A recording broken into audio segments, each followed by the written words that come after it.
Welcome to the Dr. Dad's podcast, where a naturopath and chiropractor come together each week to share lifestyle medicine, health advice, and inspiring interviews with some of the top experts in health and wellness, bringing you the latest in nutrition, exercise, ancient healing, toxins and detox, your microbiome, mindset, hormones, brain, and much more. Stay tuned, we're going to teach you how to experience growth daily. Hey everybody, welcome back to another episode of the Dr. Dad's podcast. My co-host, Dr. David Wardy, is in the midst of traffic and is on his way, and we're going to invite him in as soon as he gets here. But in the meantime, I'm interviewing a brother also named Nick. His name's Nick Pineault, the EMF Guy. He's a fellow Canadian brother of mine. He's on the East Coast holding it down over there in this crazy world that we're living in.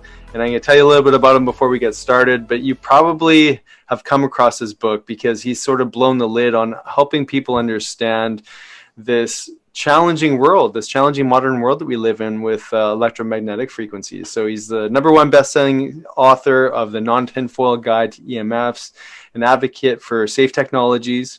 Through his unconventional approach, blending humor, science, and common sense, he's becoming a leading voice on the topic of electromagnetic pollution and how it affects our health. So for the last few years, Nick has been interviewing some of the best minds on health and technology, facilitating the creation of courses and educational materials, which we're going to be speaking to very soon, to help raise awareness on this very important issue. And you can find more about Nick at the emfguy.com. Nick, so good to have you here, buddy. Hey, Dr. Nick, my pleasure. We got a chance to meet you a number of years ago, probably about 3-4 years ago. I think it was in Vegas. And I love what you're doing, man. Like you're a young guy, you're vital, like you're so intelligent. And like I said, you're literally blowing the lid on helping us to understand this environment that we live in. So like where'd you start off on this? I mean, because you're a researcher by nature and whatnot and journalist. And so how did you fall into this category? Sometimes I wonder how it all happened. It's almost it's almost a calling for me. In 2009, I started 2008, 2009. I was in uni. You know, university has been rough on my health. It's a lot of drinking and not a lot of thinking about health, to be honest, at that time. And in 2009, I was kind of starting to, or at least finishing like my last year of uni, and I started getting into bodybuilding, wanted to gain a few pounds. I'm 5'4", so I guess I had this complex of, okay, I need to build muscle to kind of be a man, you know? So it was a lot of focus on that, led to a lot of injuries, a lot of nonsense, but at least I got interested in health. And it really started my journey when I listened to a few documentaries. I remember one of them is Food Inc. Or, you know, these groundbreaking documentaries that came like in the early 2010s that talk, King Corn is another one, you know, all this broken food system that I came across. And I was like, oh my God, I never heard about that. Did you know that high fructose corn syrup, the name in Canada is glucose fructose? And you're like, oh, really? So it's kind of hidden. And it got me really riled up because I'm a humanist and I'm someone who thinks, you know, things should be simple for consumers. When you buy something, a can of soup, why do you need a PhD in nutrition to be able to understand what the ingredient list is? And when you try to buy, it even went deeper than that, because, you know, I joined the organic food movement and paleo eating and those kind of ideas. And then I realized, wait a minute, here in Quebec, I tried to buy beef and I have no way of knowing where it comes from. It's just written beef. What the heck, right?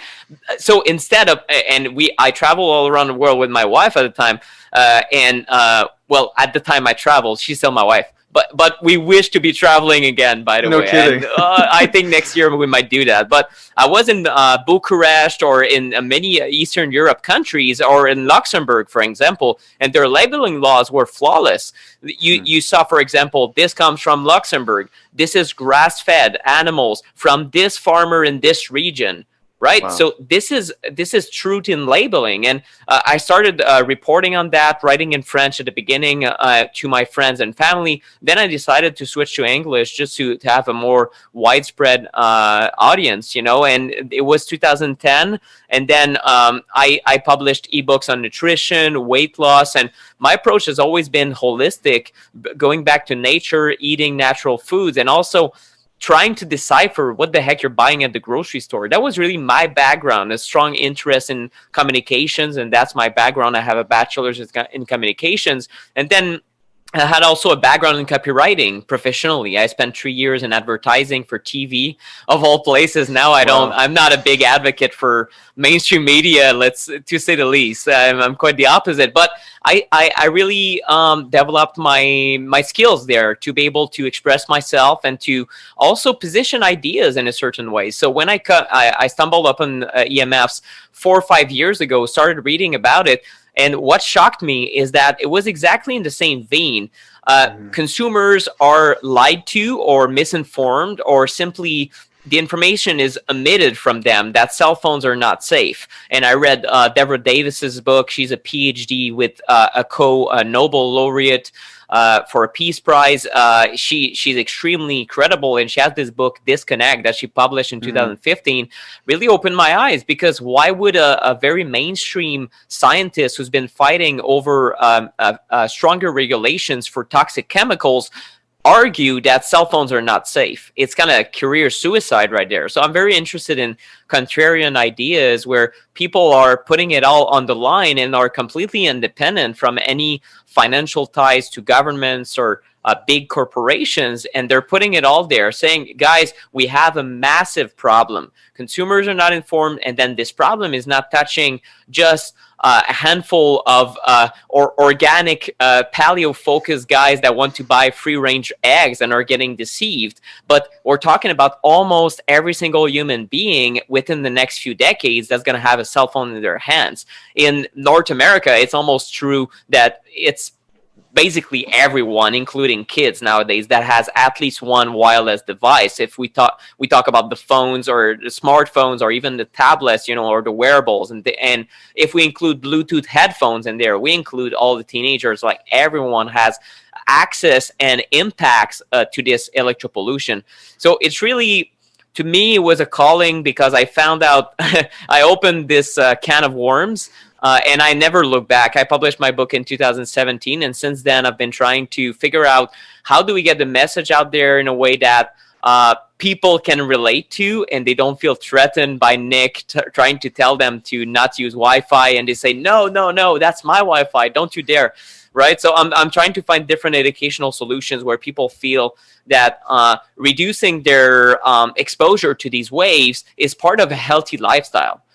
Just like organic or filtering your water is, I'm trying to make it cool again. Low EMF is cool, right? So that's part of my mission. And of course, part of it is staying very close to the science, to engineers who are taking home surveys, and really close to the industry as well. I'm watching over the 5G developments and the Internet of Things and the satellites. And it's a huge topic to explore. It's a lot of fun. And for sure, it's a bit of doom and gloom, but I'm trying to make it a little bit more fun.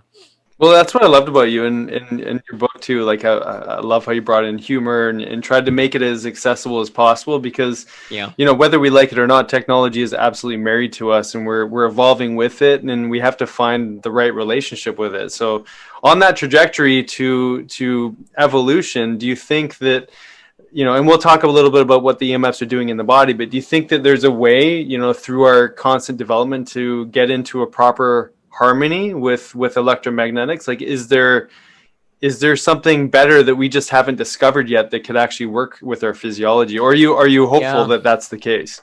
Potentially. I think that the hyper focus in society at the moment is wireless. Everything is going wireless. I'm even working on a podcast episode about a new technology that's charging your phone at a distance. So instead of using a wire, users want convenience, right? This is the new fast food, is wireless, or call it smart, right? Because that word smart really means wireless. And it's kind of ironic because it's anything but smart. It's just adding more electropollution in your home. So these guys, engineers, are so excited because they've developed these technologies where they're bouncing electricity all around the room, increasing your exposure tremendously to electropollution. It's just incredible. And it's charging your phone, and it's charging your headphones, and now everything's going to be wireless. So it's wireless power, right? So that's a new idea in the industry that's going to come out in the next few years. And the problem with that is we're hyper focused on wireless when we know that the health effects are there. It's a class 2B carcinogen as of 2011. And the researchers who are part of that committee at the International Agency for Research on Cancer, a lot of them are saying, looking at the science that came out from 2011 to 2021, well, there's new science, new studies, new major studies that have come out reinforcing that link between radio frequency radiation, which is your cell phone and Bluetooth and cell towers and the Wi-Fi and all these gizmos, and cancer. So there's a link there that was a class 2B carcinogen, but using the new data, they think it should be a 2A or 1. If it's a class 1 carcinogen, it means that we're all smoking. It's a class 1, like it's a definite carcinogen. So this is where science is going. So that's a big concern. Coming back to your question, because I'm diverting a little bit, if we focused on wired instead, like especially in applications like this computer in front of me, the computer in front of you, like it could be wired because I don't have to move around in this conversation. I can have an Ethernet cable. And then my connection that comes into my home should be a fiber optics connection where the connection, the internet travels in light signals and in special glass tubes, and it is the fastest connection you can have. What most people don't realize is that the cell towers themselves are wired via fiber optics. That's why they're fast, and then they spread the internet or the cellular network to your phone via wireless. But you can wire your router, and this is how the internet enters your home. But you can have a connection that is multiple times faster than 5G or 6G or any future technology. The fastest and most reliable way to connect to the internet is in fact a wired connection. So the industry is pushing wireless because it's cool, it's convenient, and it's low cost. The reality is that the best technologies we have available are wired. So we should have more wired stuff. We should have wired in restaurants at tables. We should have wired in cafes, on bench parks. And there are so many applications where we could go wired. So that's one thing. And then the wireless itself, it's not studied or optimized for the lower amount of human stress or animal stress or bacterial stress. It's at the moment optimized for faster downloads and lower ping and better connectivity and more bandwidth. So unless the engineers are forced to look at the health component, at the moment, more wireless equals more health effects. So it's really why we're in the bad spot at the moment. Yeah, that's fascinating. And I love how you took it in those two different tracks of like what we already have and how we could better utilize that, but also, the push for convenience and just utility and innovation is really, it leaves the conversation of health behind. So let's dive a little bit, because we love talking about cellular healing and how this plays a role. I know you love, I think it's Dr. Martin Paul's, work. Is it Martin Paul? Yes. Yeah. On understanding the NRF2 pathway and all that stuff. We don't have to go too deep, but if we could just talk about what is that wireless technology, the EMF, the radio waves, all those things, how is that playing a role in cellular function, or what is it doing there?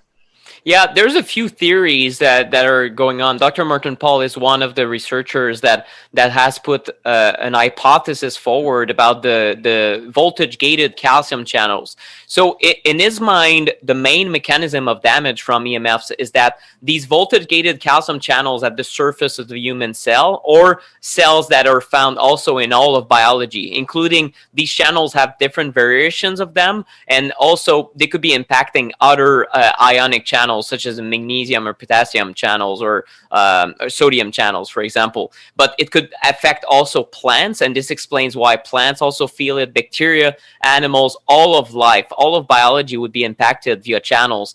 And basically, you have an overflow of calcium into the cell. So it's disrupting this calcium balance. Usually, it's very high concentration of calcium outside the cell and very low inside. And it acts as almost a signaling mechanism. When you get calcium out, it means something. When you get calcium in, it means something.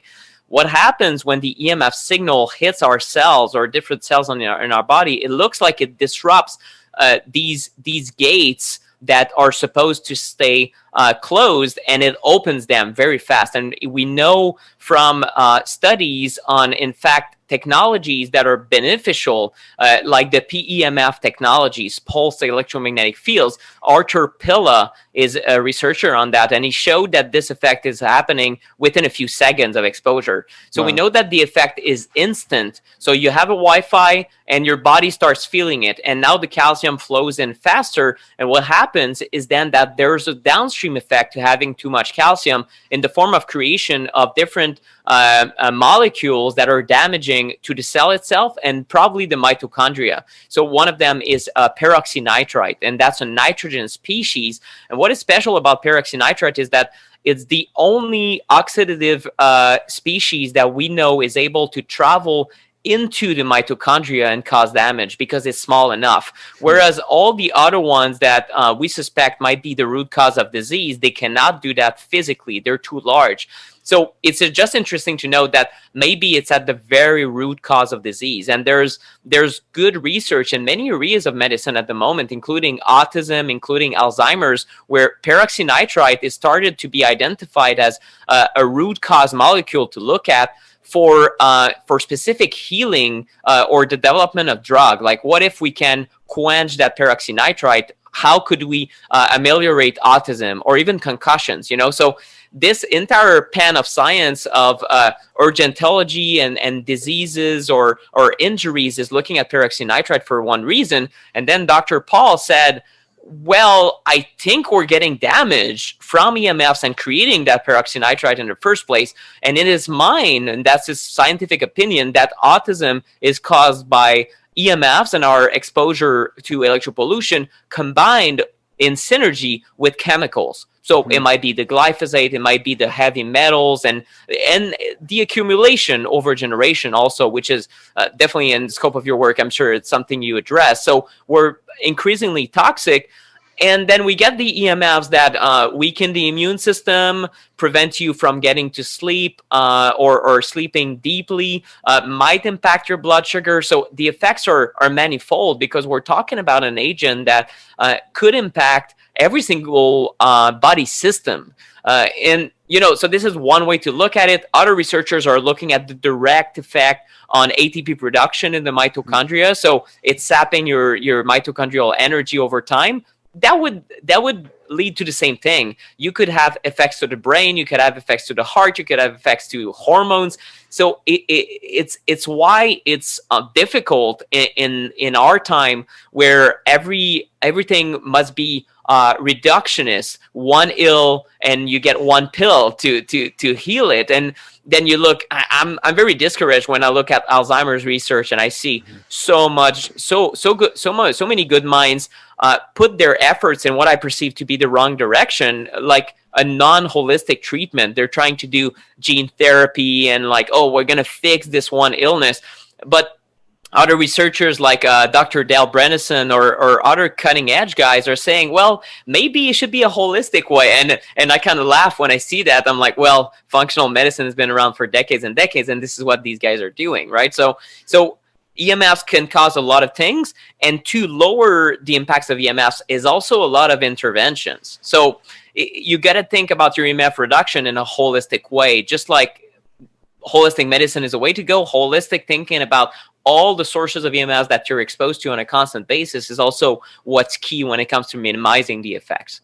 Yeah, it's almost mind blowing and a little discouraging, I think, for a lot of people to think of like, oh, I got to think about heavy metal toxicity, food sensitivities, just emotional stress, pandemic stress, you name it. And then on top of that, I got to start thinking about EMFs. But this is such an important discussion, and your work is so critically important. And I think it is gaining a little bit more momentum. But my curious point is that, the advancement in technology is so fast that we'll never have, this is the first time in our experience where we're going to have our kids so bathed in this environmental soup that we're putting them in. And this is sort of these first few generations that are going through this massive saturation in EMF. And this is definitely something different than, 15, 20 years ago. But as you said, it's a holistic approach. But so you've got kids, or you've got a child, right? Yeah. What do you think about for these generations to come, and how do you support that education for them? It's difficult, as a parent. I wrote my book on Wi-Fi, so I have to confess, like I was very far from being perfect on an EMF standpoint, if that even exists.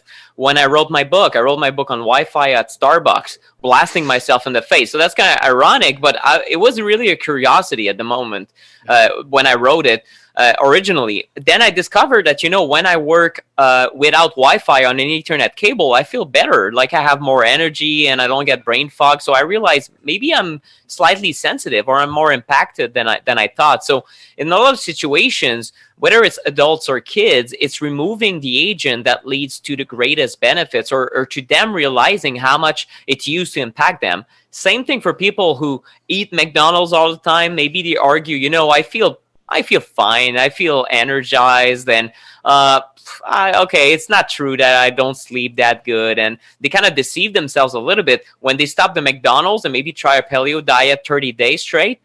They feel like a new person, and then they say, wait a minute, does it mean that before my baseline wasn't so good? Yes, it means that. So when you remove EMFs and you start reducing your levels, the truth is that's when you see the effects. So sometimes people don't realize they're impacted. For kids, that's a whole nother problem, because you are responsible as a parent, as a dad or a mom, to take decisions for them and minimize their risks. So when I became a dad, then I started taking things even more seriously, because I can take my own risks and maybe expose myself to occasional things like Wi-Fi or even red wine. I mean, and junk food sometimes, and things like that. Like I still enjoy a good life, and I take my own risk. But for my kid, when he was 0-year-old in mama's belly, I decided to turn off the Wi-Fi definitely for good. And what we did is we're running long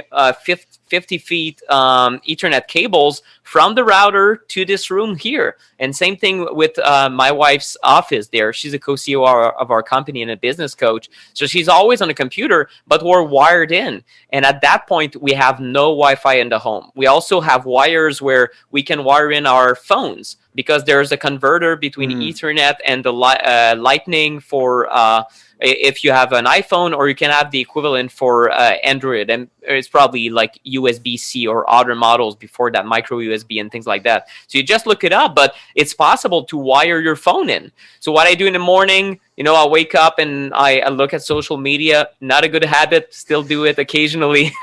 Looking at COVID news, sometimes it just starts my morning in such a bad way, and I regret it instantly. Sometimes it's a way to get the cortisol going, though, isn't it? Yeah, exactly. I'm like, oh yeah, the world is an evil place and there's a lot of stuff going on. It kind of gives me this feeling of being productive. But anyhow, whether it's that or looking at the weather, I wire my phone in. So it really comes down to environmental exposure for your kids. So that's what you can do for them is minimize the amount of time they're spending in a home with Wi-Fi. Because Wi-Fi, what is it doing? Well, if you see Wi-Fi on your phone in every room, it really means that you've essentially electropolluted every room in your home. This is how this stuff works.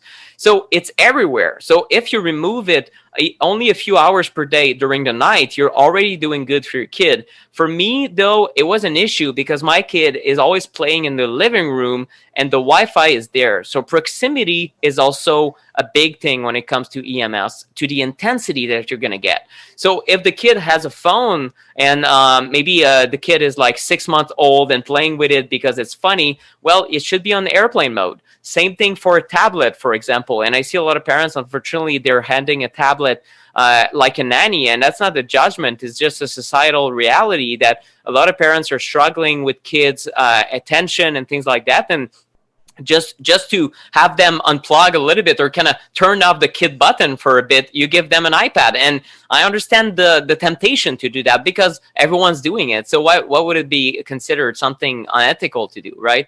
Well, the problem is big exposure very close to their faces. And most kids will not hold the tablet at like, you won't tell a 6-month-old like, oh, warning, this is an EMF emitting device and you should be at 30 centimeters. No, it won't happen. They're going to stare in it or hug it like a teddy bear. So proximity is a big issue. So what you should do as a parent is ensure that if you do have a Wi-Fi router, it's not at a kid's room. It's not within 10 to 15 feet of a pillow in your home. If it is, you better move it away to the garage area and have the company come back and wire the necessary things, or completely turn off Wi-Fi and go wired. That's another possibility, and that's my top recommendations that we do in the electro-pollution fix course. There's also another thing you could do is Ethernet over power line. So you have basically from your router, the internet signal goes in every outlet in your home.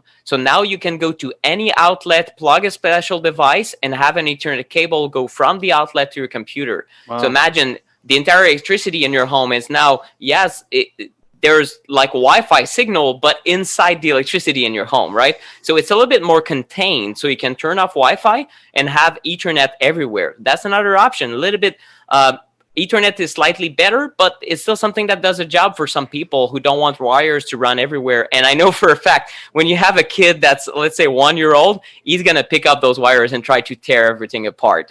That's part of the journey as a dad, was to be patient with that, because our solutions were not really kid friendly. So that's one thing. And when it comes just going back to the tablet, try to wire it in, or the kid can have fun, even if it's watching a movie in the car or playing a game. Just prefer to have airplane mode and play these games that can be played offline. There's plenty of them, or some of them it's an online game, but there's kind of an offline component, or maybe it won't save, or you won't have access to the next levels. But just try to make it happen, or pre-download content, whether it's a movie or things like that. You can store content locally on the tablet and not be on streaming.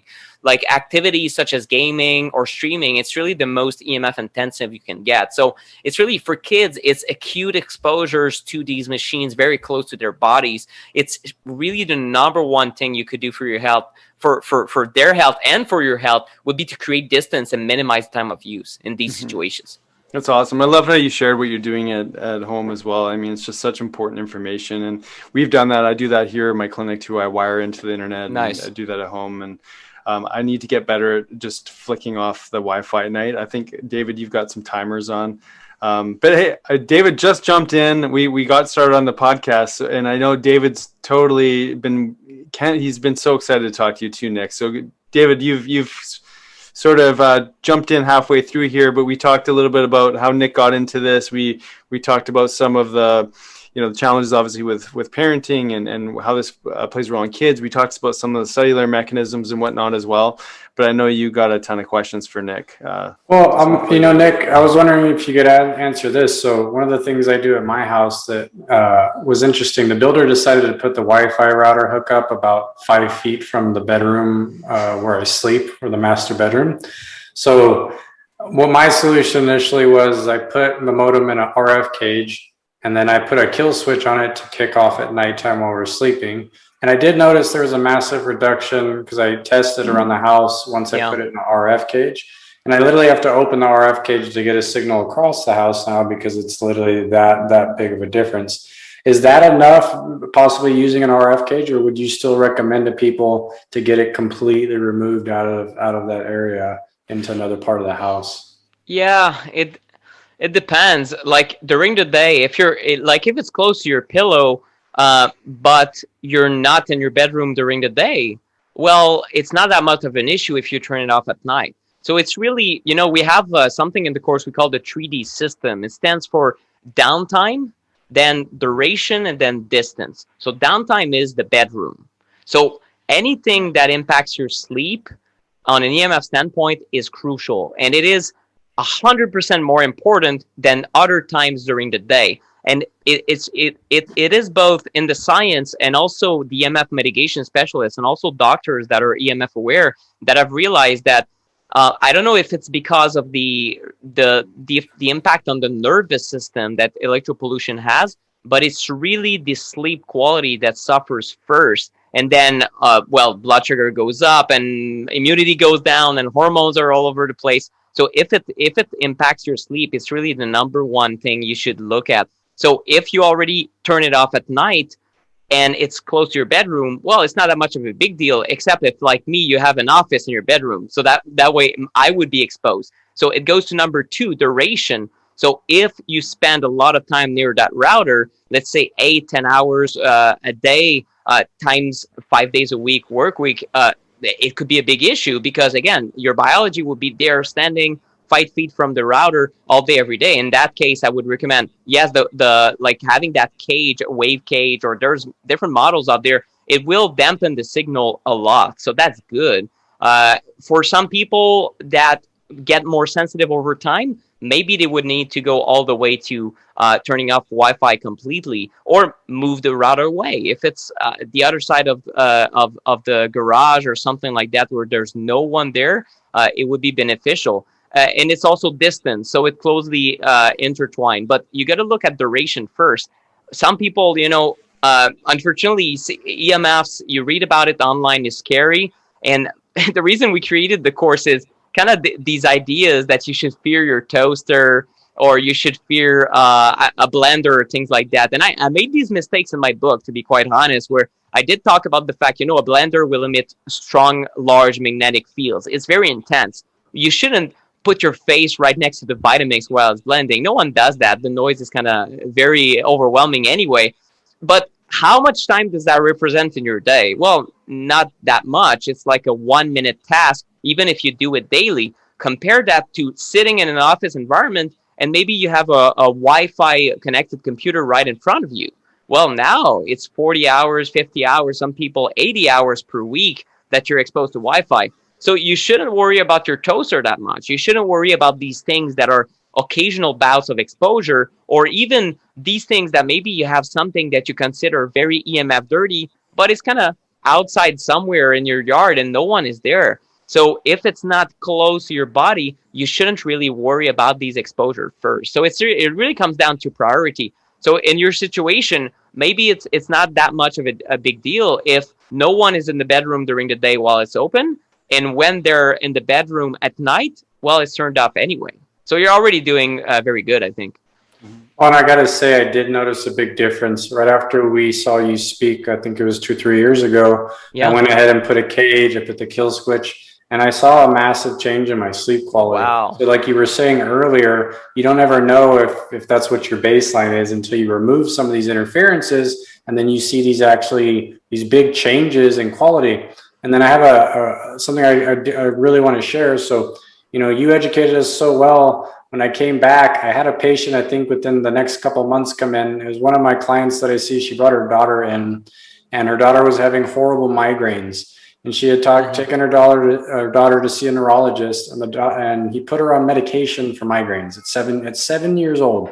Wow. And so I'm looking at her like, okay, this doesn't make any sense. So I immediately start talking to her, and I said, well, how does she sleep? She's like, oh, she's never slept well since she was born. I was like, well, what do you mean? They're like, she doesn't sleep. She gets up every night. She rolls into our bed. This little girl came into the office. She's got like dark black circles under her eyes. She's pale. I mean, you can just tell she's struggling. So, I do my thing. I'm a chiropractor. I check her neck. There's a little bit there, not enough to where it would be concerning that that's causing her problems. So I talked to her mom. I said, do you guys have Wi-Fi in your house? And she goes, yeah. I said, where's the modem? Oh, it's in her bedroom. Jeez. I said, really?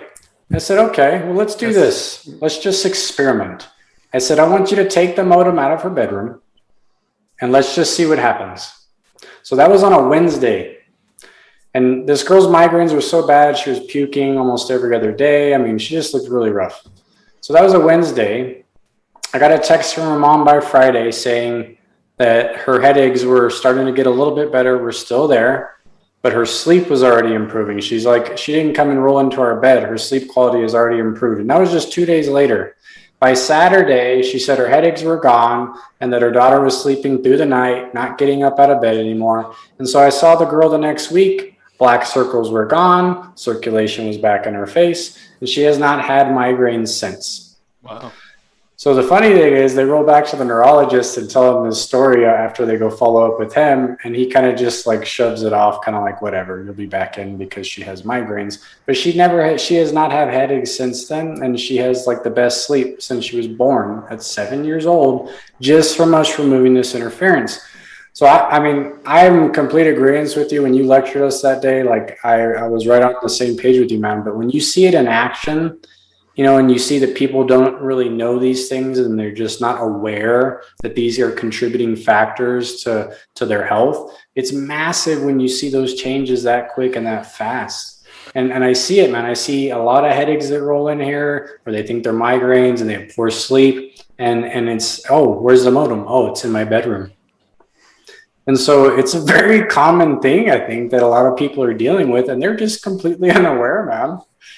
Yeah, and if you listen to the industry, unfortunately, and our health authorities, and that's the problem. And it's not like the FCC is a health authority. The FCC is an agency in the states, at least Federal Communication Commissions, that is to serve the industry and work with the industry to roll out signals, right? And they're kind of also the ones responsible for health. So it's madness. But in Canada, I mean, we have Safety Code 6, and it's so permissible that you could get exposed. I mean, you could sleep with, I think you could have a Wi-Fi router as your teddy bear, and they would still call it safe. Or they would call it no impact whatsoever. And in other countries, they would think this is crazy talk because, Italy at the moment has 6 volts per meter limit.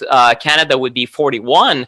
And in intensity level, it's in fact multiple. It's almost, Canada is like hundreds of thousand times higher if you talk about power density levels. But anyway, just to say that in other countries, they're trying to maintain these low levels, which already lead to problems in many people. But here in Canada, it's complete free-for-all. So it's so permissive that it's completely crazy. And, it's I'm getting almost emotional by your story because I'm a theory guy. I'm here in front of a computer researching this and creating my book and whatnot. And then when I get testimonials, or especially from health practitioners like you guys, then I realize it's real. But unless I have these reports, sometimes I start to doubt myself. But I think it's more common than we can think. And, researchers have been trying to quantify how many individuals, or what's the percentage of occurrence of electro hypersensitivity in populations.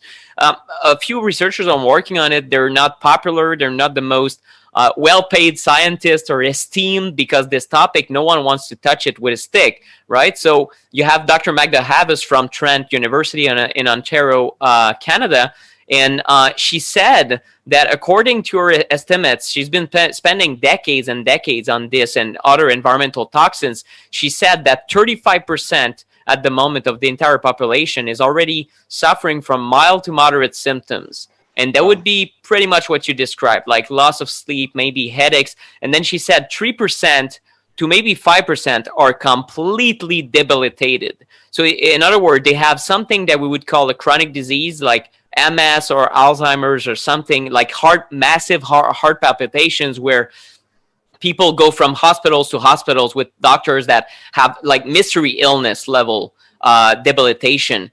And it could be millions of individuals, like tens of millions. So we don't know exactly. It's a kind of Pandora's box, which is why, I mean, and this is heavy stuff to think about, but our approach is, again, what you recommended is non-threatening. It's like, okay, let's do a test.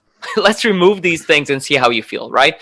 It doesn't cost a dime. I'm not selling you anything. You can purchase the course to learn how to do it a little bit more precisely, things like that. But I'm not trying to stuff you with a pill or tell you, oh, this is going to cure all your problems. You just remove the offending agents for a few days, see how you feel. Maybe another angle to look at it that I don't know if I shared that in my presentation in Vegas, but it's the EMF Vacation Idea that is also very popular in the environmental toxin movement and our environmental medicine practitioners or doctors. Like, you get out of the environment and see how you feel. So you go camping with nothing really, like you try to eat healthy and have a natural lifestyle. You don't bring the phone, of course. So you do a kind of 1 week EMF detox. Some people see their life change. Their body is back on track. And then when they come back home, they slowly deteriorate to go back to their old baseline. And what it means is that you could have mold, you could have EMFs, you could have chemicals, you could have family stress, where you come back to the home and you have spousal abuse and things like that. Of course, you're going to come back to the same health problems. But the idea is just to get out of your environment and see how you feel, and then tell yourself, this is not a fluke. This is my real baseline. This is my real health in a natural environment. Then try to figure out what is sick in my environment. Is it that when I go home, I'm stressed with work? Could be that, but could be a combination of things. And for most people, EMF play a big role. What I hate about EMFs is that doctors, like the doc you talked about, the neurologists, are simply clinging to this idea that there's no effect. And this is really slowing down our understanding, because gosh, we could have Wi-Fi routers that turn off automatically when no one is plugged on them, right? So machines that turn off automatically, cell phone towers. Imagine in the countryside, you have no one connected to the tower. It goes in sleep mode. How about that, right? We could drop the levels 99% in cities if we only use smarter technologies that is built with the same principles that we use in nuclear radiation, like as low as reasonably achievable, the ELARA principle. And it states it's very simple. If you don't have benefits from an exposure, that is nuclear in that case, but it could be a Wi-Fi exposure, you don't get benefits. So you're not doing anything with it. You're not surfing the internet, getting educated, or connecting with loved ones, or calling a cop because you need help, or an ambulance. Well, you're not getting benefit from an exposure. So your Wi-Fi at night is a good exposure of a very needless, useless, destructive use of technology, because it's just there. It's just emitting and kind of banging you on the head while you sleep. So if you don't have benefit, you should remove it. So that's really our approach, is not to, a lot of people feel overwhelmed at first. Like, oh, you're telling me I'm going to remove all the technology from my home, but it's not that. It's try these things and try to find the levels that are of comfort to you, and try to minimize exposure. We cannot go back to no exposure at all, no electricity, live in a shack, live in a cave, right? But we can go to levels that are way lower than the average person. And the Wi-Fi example was perfect, because they did not turn off the outside cell phone towers. Right? A lot of people are focused on these towers and say, you know what, I'm exposed by the towers and the neighbor's Wi-Fi, and it's all hopeless, right? It's not the case. The machines that you install in your home oftentimes are responsible for the bulk of your exposure. So this is why it's good hope that you listen to this and you take action. It will make a difference, even if you don't go to extremes, kind of move to the countryside where there's no towers, right? So for a lot of people, even these simple steps, these seemingly simple steps, make a bunch of difference. Yeah, I love that you said that, Nick. I mean, it's these little things that we do to decrease that direct exposure. I love that 3D formula that you shared as well. I think that's really an easy step-by-step process for people to start to engage. So before we got on the call, we talked a lot about like emergent technology, new things, and there's been a whole lot of fear and frustration around 5G rollout, and we talked about like the like blaming everything on 5G. And I love how you keep coming back to it's a holistic picture. We have to look at everything. We just want to mitigate stress wherever we can. So let's talk a little bit about 5G, because I know people are thinking about that in regards to EMF. Well, 5G is the 5th generation of cellular networks. Before 5G, so let's just put 5G aside. Let's say we are in 2017 when I wrote my book. 5G wasn't even started. It started in early 2018, if I'm not mistaken, with a few tests in downtown areas of certain cities like Austin, Texas, and maybe New York City and things like that. Nowadays, 5G is a little bit more rolled out, but it's still in its infancy as far as a rollout goes worldwide. Well, in 2017, science was clear that EMFs are a stressor. It's a class 2B carcinogen, and I would argue the science is going towards class 1 carcinogen in the future, next to tobacco and asbestos. So asbestos, people know not to mess with this stuff. Tobacco, people still smoke, but they know the risks. And you've got pretty ugly pictures on the packaging. So we don't have ugly pictures on the Wi-Fi router packaging. It's the opposite. It's like sleek design and things. Oh, this is sexy. It's pretty much as sexy as the doctors who recommended to smoke Camels because it was cool, right? Same idea. We're right in this era that we're going to consider the era of stupidity 50 years down the road. But we're here right now. We're living it, and most people believe it. So that's just the reality. So 4G, and before that 3G and 2G, it was already a big problem. Now you add 5G to the mix. What do you guys think happened? Well, it's getting worse. So more exposure, more complexity in the signal, and more chaos to biology. So it's very simple to understand in my mind. A lot of people have been so focused on 5G. I see, people who want to oppose 5G, but they don't initially do these steps at home, turn off the Wi-Fi or start using their cell phones less often, or use it on a wired manner, like I talked about in the beginning of the interview. So it's unfortunate that so many people are focused on stopping 5G, but don't realize that everything before that will still be a problem, even if I just do that when my fingers snap and 5G is gone. Still a big problem. Scientists have been warning the world, some of them since the 1970s, that the health impacts are very serious. In the 1970s, it was around the military personnel that was exposed. And already they had problem. And military personnel, generally speaking, it was young, healthy men that already were suffering from exposure to radar range, which is a similar range as a Wi-Fi signal that we're getting now. So, to me, 5G is just more of a bad thing. So when people see that 5G is rolling out to my city, don't think, oh, it's the only enemy. No, all these sources contribute to the stress. If you get a 5G antenna right in front of your home, it's bad news because, again, you want to turn off your own router. And maybe you listen to this interview and you tell yourself, you know what? That sucker is going to go. No Wi-Fi at home. Well, now you have the tower, except 5G is way closer to most people's home compared to 4G because they install these different antennas. Sometimes there's a 4G and 5G combo in neighborhood areas, and sometimes it's every 3 to 12 homes, or at least that's the industry's plan. So it's saturation and saturation and saturation of that electro pollution. So it's really the good analogy here is with air pollution. Imagine that we are in 2021. Everyone knows that smog is bad. The WHO has said, I don't remember the statistic. I'm going to butcher it. I think it's 7 million deaths per year from smog that are known and probably underestimated, directly linked to smog, especially in developing countries where immune systems are already horrible because of bad water and insufficient nutrient sufficiency and things like that. But overall, even here, I mean, pneumonias and the consequences, lung cancer that's not tobacco related also kills thousands, if not tens of thousands in the US alone. So it's a known problem. Now imagine that every 3 to 12 home, we put a little miniature factory like a coal plant, and the black smoke comes out and it fills your home and inside and outside, and you're in your yard and you're coughing.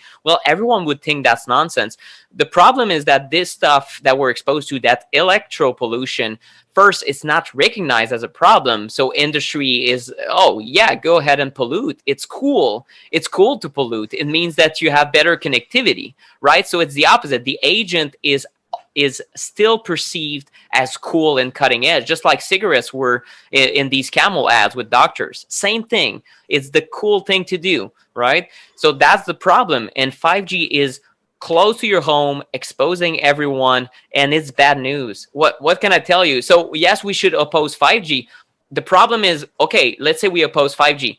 What's next? 6G. Engineers have been looking since 2018 into 6G and the next generations. And then there's the satellites that are being installed. So the global use of electropollution needs to be thought about in a holistic way. We need to reduce our exposure from all sources, especially the ones you have control over. So if it's your Wi-Fi, well, no one's going to tell you how to use your Wi-Fi at home. You own a home, you own the place, you can do whatever you like.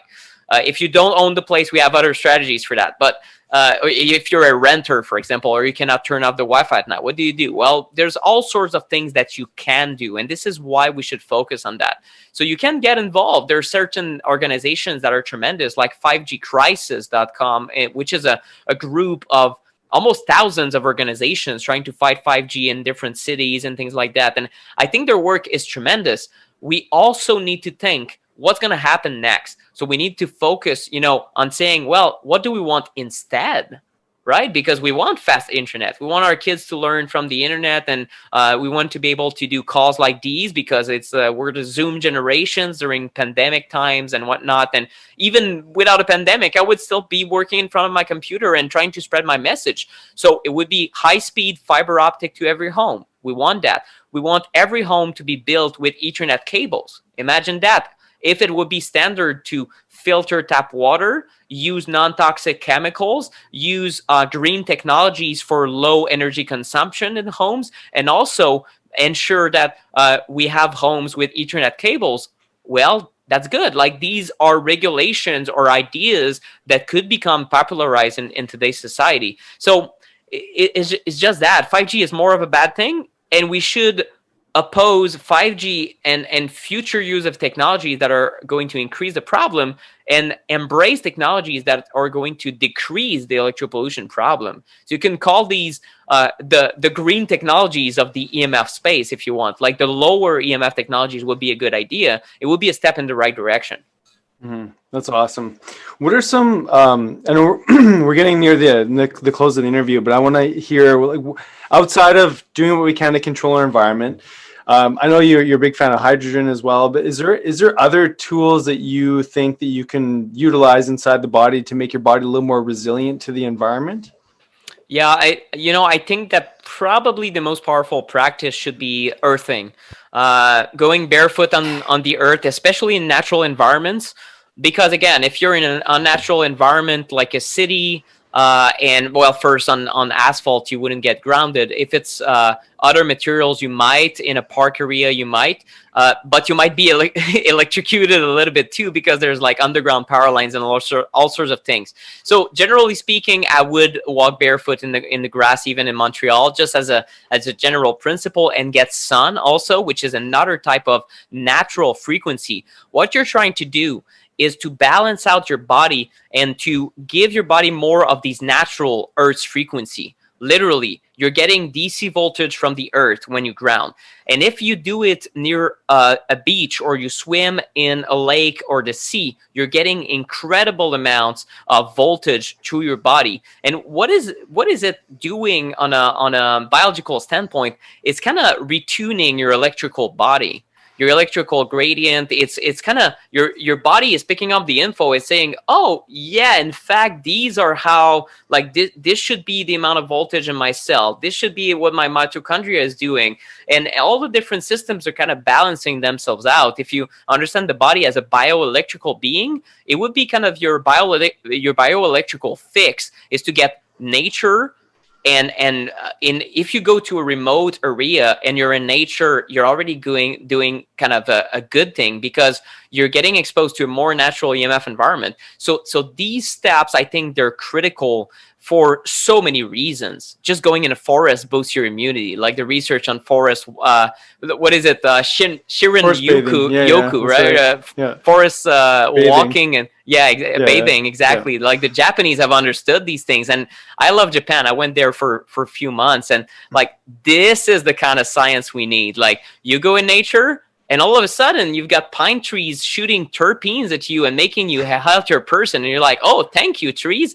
In fact, being a tree hugger isn't so old agey anymore, or I guess it's new agey kind of like you picture me barefoot in a forest, and it kind of looks weird, right? But in fact, now science is showing that these things, like, now we understand why are these practices so helpful. And the Japanese are very cutting edge in their approach, and they're very close to nature also, how they produce food and how they incorporate fitness in their society that is very high pace and a lot of work. So it's not a perfect society by any means, but I love that aspect. So you should follow these principles of getting into nature. And I think this is the number one thing you can do. And, if we want to think about technical aspects that can stop EMFs from damaging your body or kind of mop up the damage, if you eat paleo, or let's say real food, whatever is your version of real food, garden fresh, local, even if it's your own garden, it's even better, like biodynamic or permaculture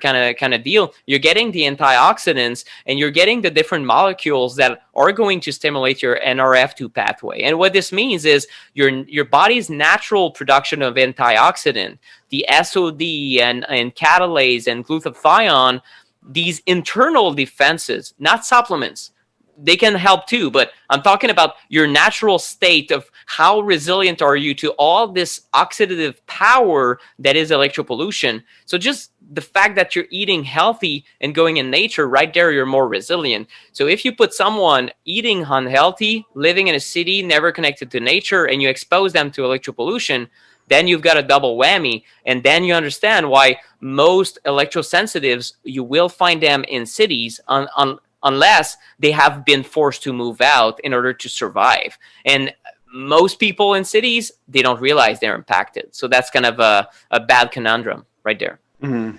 Yeah, I mean, and just given the state of where we are with the current crisis in the world, I mean, we're seeing more people affected by immune assault in living in a city versus, in country spaces in the forest and smaller communities, right? So, David, anything you want to say before we kind of wrap up this conversation?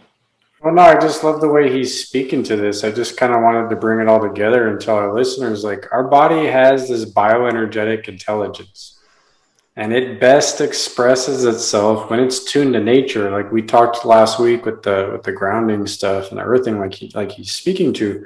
I mean, that's what we're tuned to. That's what our body needs to find balance. So I kind of see it like we're living in this synthetic environment all day that's constantly just disrupting our body's ability to express itself the way we were designed. So like he's saying, if you're not doing these things to help yourself out, then you're not expressing your full potential of what your body is capable of.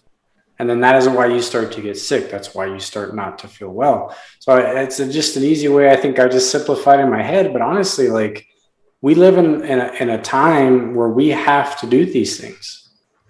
We have to go the extra mile to look out for ourselves in these environments that we live in. And we're going to, and I believe, it's going to have to continue, because I believe these things are going to have to change from the bottom up. I understand that, change is needed, but it's going to take the people having to do the work, I think, right now, of just, making it safe for themselves and making sure they're taking care of themselves. Yeah, 100%. I mean, so much growth happens from an adaptive stress, and clearly, it's going to have to come from these decisions of going back to nature and tuning ourselves into that voltage of the planet. So, I mean, people are going to tune in this podcast. You're going to, okay, I got to know more, because there's so much information here. I want to know how to hack my home so I can more effectively, be in resonance and mitigate some of those stresses. So please, Nick, you got so many amazing resources. Obviously, you got the book, but you got the course that you're launching, and it's kind of, people can jump in, but there's if they get this call sooner than later, if they get this when this is released, they may be able to get a discount by acting early. And they also have a summit coming up. I would love for you to share some details where people can get all this information. Sure. So the new course I launched is in collaboration with Brian Hoyer. He's an EMF mitigation specialist from the US, from a company called Shielded Healing. And what Brian brought to the table is really the application, the implementation phase of my work. I did not and I still don't have the experience as an EMF mitigation specialist that goes to people's home. Brian has gone to more than 1,000 families in the last four or 5 years. So he has so much experience of what works, what you should remove, what the levels are. And in reality, we created this course with the simple idea in mind to, okay, you're convinced that EMFs are bad. How do I fix it? Right? So we go through this 3D system, and we also teach you about the different types of EMFs that each play a role in augmenting your stress. So when you start removing the sources, maybe you don't feel it at first, you remove 1, 2, 3, 4, but then you start cleaning up the bedroom, you start feeling better. And then maybe you clean up your living room because you're spending some time there reading a book or watching TV. And you, again, the 3D system, right? Duration. So we teach you step by step how to clean up your home from from EMFs. And the discount we have is pretty substantial. We have $100 off until Monday the 31st. So I think it's right after this interview is posted. So if you're interested, just go to electropollutionfix.com and you just check it out. It's a very organized course, very professional, and people love it. Some people have taken it and it's the first time they hear about EMFs. Some other people have heard about EMFs 10 years ago, or even someone told me, I've been doing things for EMFs since the 90s, so like 30 years ago, but it wasn't cool. It was super fringe. And even with that in mind, with 30 years of experience, I still learned some things in there about, we teach about artificial light, also the light environment and how it might impact your sleep. So it's a very thorough course, but it's also very simplified, where we don't dive into a lot of hard science. And all the solutions are prioritized for solutions that are free, habit-based, so you don't have to really, for it to cost a dime, or it's pretty affordable, like a wave cage for your Wi-Fi router, or even a small converter for an Ethernet cable. That's $10-20. And these solutions really move the needle, and you don't have to pay hundreds of dollars. So we also... through this course, we're trying to prevent people from spending more money on the wrong solutions, because when you scour the internet for solutions, it becomes super overwhelming, and a lot of people spend in the wrong direction on all sorts of gizmos. And some of our course members have told us, and a little bit in embarrassment, but also because they wanted to prevent others from doing so. Like, I spent $2,000 before discovering your course, and I did not go anywhere. Like, I bought paint, didn't know what to do with it, and I bought Pyramid, and I don't know if it works, and a lot of random purchases based on fueled by sheer anxiety of EMFs. Like, oh my God, I need to fix it. Now we want people to calm down, be educated in a science-based manner about what works, what products actually move the needle, and then you mitigate your environment following the 3D system. And it's not a one-size-fits-all, because it depends on what your problems are at home on an EMF standpoint, and how you can fix them in a way that your family will get on board with. So it's also strategic in a way where you don't purchase a course and then feel frustrated because your spouse doesn't like that or doesn't understand. And we also have strategies to get people on board. So it's a very thorough approach to, let's say, apply the book or apply the information you've learned. And then I guess the summit is just something cool that I'm mentioning for the first time publicly. So you have the exclusive scoop here. It's called EMF Hazards, and it's a cool, there's a lot of summits these days. I want to do something a little bit different. It's going to be a quick summit, 4-day 20 interview summit, something that is in fact watchable. So you can go through it, 20 to 30 minute interviews about thought leaders in the EMF space. You're going to learn about health effects of EMFs, the science, how you can get involved also, and also about some mitigation steps. So it's a 100% free event. It's going to be on September 30th to October 3, if I'm not mistaken. So that's 4 days exactly.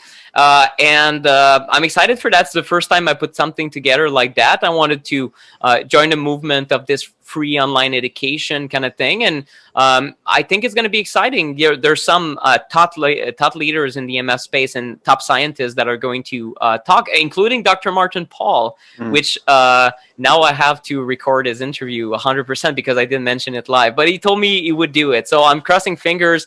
He's someone very hard to get a hold of, but he's a genius in his field. So it's really my honor to present this information for free to the public. That's incredible. And one last one just to plug for your website, the EMFguy.com as well. You can get that information there too. Nick, I mean, you're such a boatload of information, and thank you so much for taking time to share with us today. I know that there's things that I'm going to do to tighten up our protocol at home as well, and I'm sure that anyone who's listening is tuning into the same thing. And please check out the course. I mean, this is something that I think that we all need more education on, and we need guidance. So, do the right thing, and do this for your family, for yourself, and learn more about this, because this may be planted a seed, but now you got to know how to actually take action on it. So, thank you so much, guys, for having me. It was lovely. Just like when we met in Vegas, and I think when we did a quick live, it was just like that. You guys are really on the same page, and I really appreciate it a lot. Thank you so much. Thank you, man. Thanks for listening. If you enjoyed today's podcast, please be sure to subscribe to the Dr. Dads and share with your family and friends. You can also follow and interact with Dr. Nick and Dr. David on Facebook and Instagram for a daily dose of inspiration and the latest in health and wellness. Be well.